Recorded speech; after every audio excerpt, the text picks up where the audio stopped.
ان دونوں کیفیات کو جمع کر لیجئے۔ پہلی کیفیت وہ یہ احساس کہ میرے رب نے کہیں مجھے چھوڑ تو نہیں دیا، یہ تشویش، یہ اضطراب کہ عشقست و ہزار بدگمانی۔ دوسرا احساس یہ کامیاب ہو سکوں گا، اتنا بڑا بھاری بوجھ اٹھا سکوں گا، کیا یہ اس مشن، اس کی ذمہ داری میں ادا کر سکوں گا، یہ دوسری تشویش ہے۔ اور اس میں ہمت کا کچھ جواب دے جانا، جیسے کہ نیورستینیا کا لفظ میں نے استعمال کیا۔ ان دونوں کیفیات کو جمع کیجئے تو اب صوفیاء کی ایک اصطلاح کے حوالے سے بات سمجھ میں آئے گی۔ قبض کی کیفیت،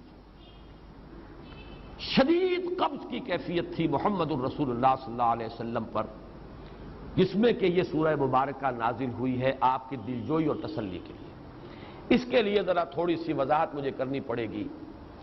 دیکھیے، انسانوں کی اکثریت تو ان پر مشتمل ہے جو بے حس ہوتے ہیں اور غبی ہوتے ہیں، جو ہو جائے ڈھیٹ انسان، کسی چیز کی کوئی خاص، بس اپنی فکر ہے، اپنے بطن اور فرج کے تقاضے ہیں، مال جمع کرنا ہے، اس سے آگے کوئی اور فکر نہیں، کوئی سوچ نہیں، کوئی احساسات نہیں۔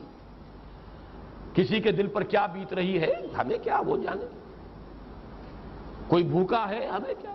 ایک وہ کیفیت ہے کہ قافلے کو دیکھ کر آئے قبیلے کو، اور حضور صلی اللہ علیہ وسلم کی کیفیت وہ ہو گئی جس میں کہ حضرت خدیجہ رضی اللہ تعالی عنہا نے وہ قدم اٹھایا۔ ایک یہ کہ ہوا کرے، ہم کسی کے ذمہ دار تو نہیں، لا ابالی، جیسے آ چکا ہے پچھلی صورت میں، من بخل واستغنی، استغنا۔ ان لوگوں کو چھوڑ دیجئے تو ایک اقلیت انسانوں کی ایسی ہوتی ہے جن کے لیے میں دو لفظ اب استعمال کر رہا ہوں، ذہین اور حساس۔ ذہین اور حساس لوگوں میں قبض اور بسط کی کیفیت، یہ مختلف سائیکلز ہیں جو آتی رہتی ہیں۔ کبھی طبیعت میں پشمردگی ہے، دل بجھا ہوا سا ہے، کچھ نا امیدی سی ہے، خود اپنے اوپر اعتماد کی کمی محسوس ہو رہی ہے، مجھ میں صلاحیت نہیں ہے، میں کچھ نہیں کر سکتا، اب تک جو کچھ کیا بھی ہے، امنگ بھی ہے، امید بھی ہے، روشن پہلو نظر آ رہے ہیں۔ قبض کی کیفیت میں تاریک پہلو نظر آتے ہیں، مایوسی کے پہلو نظر آتے ہیں، پیسیمزم کی کیفیت۔ اور یہ جو بسط کی کیفیت ہے، اس میں روشن پہلو، دیکھو یہ بھی تو ہے نا، آخر یہ بھی تو ہوا ہے، اور بھی ہو سکتا ہے، آخر اب تک میں نے یہ کام بھی تو کر لیا، آگے بھی مشکل آسان ہو سکتی ہے۔ یہ دو کیفیات ہیں قبض اور بسط کی، جن کو کہ صوفیاء کرام نے یہ اصطلاحات، یہ عنوان دیے، قبض اور بسط۔ جتنی انسان کے اندر حساسیت کی کیفیت زیادہ ہوگی، ذہانت زیادہ ہوگی، اتنا ہی یہ جو ویوز ہیں اس کی ایمپلیٹیوڈ زیادہ ہوتی ہے۔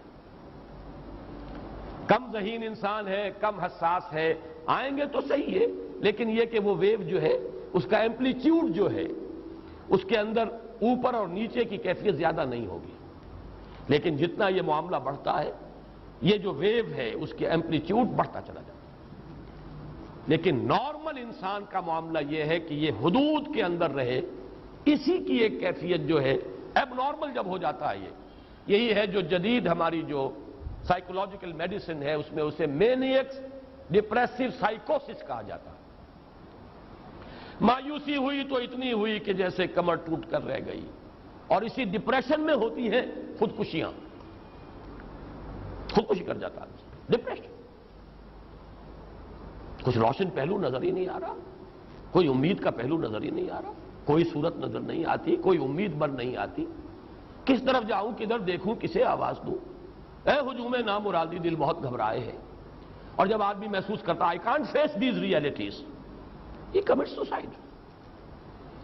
یہ اور جب کیفیت ہوتی ہے انشراح کی تو آدمی خوب بھاگ رہا ہے، دوڑ رہا ہے، امنگ ہے، محنت ہے، دوڑ رہا ہے، امیدیں ہیں، اب ہر چیز کا روشن پہلو نظر آ رہا ہے۔ عجیب ہے یہ۔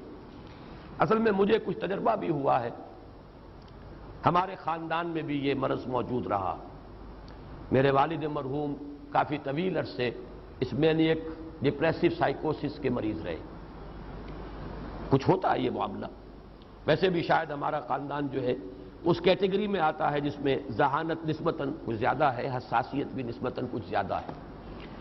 یہ دوسری بات ہے کہ کوئی شخص جو ہے یہ فلسفے کے طور پر اختیار کر لے کہ اپنے آپ کو ڈھیٹ بنا لینا ہے، یہ فلسفہ بھی بن سکتا ہے، لیکن یہ ہے کہ اگر آدمی چھوڑ دے اپنی طبیعت کو تو یہ دونوں کیفیات آتی ہیں۔ انہی کیفیات میں اگر یہ جو اپورڈ اینڈ ڈاؤنورڈ موومنٹ ہے یہ ایک حد سے نکل جائے تو یہ بیماری ہے، مینیک سائیکوسس، مینیک ڈپریسو سائیکوسس۔ اس میں جب آدمی ہوتا ہے وہ اپر کیفیت میں تو اس کے اندر بڑی عظیمت ہے، روشنی ہے، امید ہے، لوگوں سے گفتگو کر رہا ہے، حق بول رہا ہے، خوب جو ہے محفل کے اندر، اب وہ محفل میں اسے دلچسپی محسوس ہو رہی ہے اور اسے ہر چیز کا روشن پہلو نظر آ رہا ہے، خود اپنے وجود کا بھی روشن پہلو، دوسروں کے وجود کا بھی، دوسروں کی بات میں سے بھی وہ اچھا پہلو تلاش کریں گے، وہ برا پہلو تلاش نہیں کریں گے۔ جب دوسری کیفیت ہے ڈپریشن کی، ہر ایک کی بات میں کوئی برائی نظر آئے گی، کوئی اس کی نیت کا فطور ہے، کوئی فساد ہے، کوئی یہ جو ہے بدنیتی کے ساتھ یہ بات کر رہا ہے، کوئی خیر کہیں ہے ہی نہیں، برائی ہی برائی ہے، مایوسی ہی مایوسی ہے، بدلی ہی بدلی ہے۔ یہ ہے در حقیقت وہ کیفیت، اس کو غالب نے بہترین انداز میں تعبیر کیا ہے۔ ذہین اور حساس انسانوں میں ان کی جو ترقی ہے وہ انہی مراحل سے ہو کر گزرتی ہے، اور ہر ڈپریشن کے بعد، ڈپریشن میں اس سینس میں استعمال نہیں کر رہا یعنی بیماری کی حد تک پہنچنے والی ڈپریشن نہیں، صرف قبض کی حد تک پہنچنے والا معاملہ۔ ہر قبض کے بعد جب بسط آتا ہے تو آگے ترقی ہوتی ہے، جس کو آپ کہتے ہیں بائی لیپس اینڈ باؤنڈس، آدمی جو ہے چھلانگ لگاتا ہے، گویا کہ ایک درجہ جو پہلے تھا اس سے آگے درجہ انسان کا جو ہے اس سے بلند تر پوزیشن پر انسان پہنچتا ہے۔ ہر قبض کے بعد جو نیا بسط آتا ہے وہ ایک نئی کیفیت، نئی شان، نئی بلندی، نئی رفعت لے کر آتا ہے۔ اس کو غالب نے تعبیر کیا ہے بہت خوبصورت انداز ہے، رکتی ہے میری طبع تو ہوتی ہے رواں اور، یعنی شاعر بھی کبھی ایسا وقت آتا ہے شعر جو ہے اس پر نازل ہی نہیں ہو رہا، شعر نہیں کہہ پا رہا، طبیعت میں رکاوٹ سی ہے، بندش سی ہو گئی ہے، کوئی کلام موضوع ہو ہی نہیں رہا، لیکن پھر جب یہ کیفیت جو ہے بدلتی ہے اور جب پھر بسط کی کیفیت آتی ہے، رکتی ہے میری طبع تو ہوتی ہے رواں اور، پھر اس کے اندر ایک جولانی نئی ایک کیفیت جو ہے انشراح کی، وہ ایک بالکل نئی کیفیت، نئی شان کے ساتھ۔ یہ ہے وہ معاملہ جو ان آیات مبارکہ کے پس منظر میں ہے۔ اسی لیے اب میں آپ کو اس کا حوالہ دے رہا ہوں، تفسیر مظہری میں قاضی ثناء اللہ پانی پتی رحمۃ اللہ علیہ نے بہت عمدہ بات فرمائی ہے کہ حالت قبض اگر کسی شخص پر طاری ہو تو اس حال میں اکسیر کا درجہ رکھتی ہے یہ سورہ مبارکہ، اس لیے کہ یہ نازل ہوئی ہے محمد الرسول اللہ صلی اللہ علیہ وسلم پر اسی حالت قبض میں۔ وَالضُّحَىٰ وَاللَّيْلِ إِذَا سَجَىٰ مَا وَدَّعَكَ رَبُّكَ وَمَا قَلَىٰ وَلَلْآخِرَةُ خَيْرٌ لَكَ مِنَ الْأُولَىٰ وَلَسَوْفَ يُعْطِيكَ رَبُّكَ فَتَرْضَىٰ أَلَمْ يَجِدْكَ يَتِيمًا فَآوَىٰ وَوَجَدَكَ ضَالًّا فَهَدَىٰ وَوَجَدَكَ عَائِلًا فَأَغْنَىٰ۔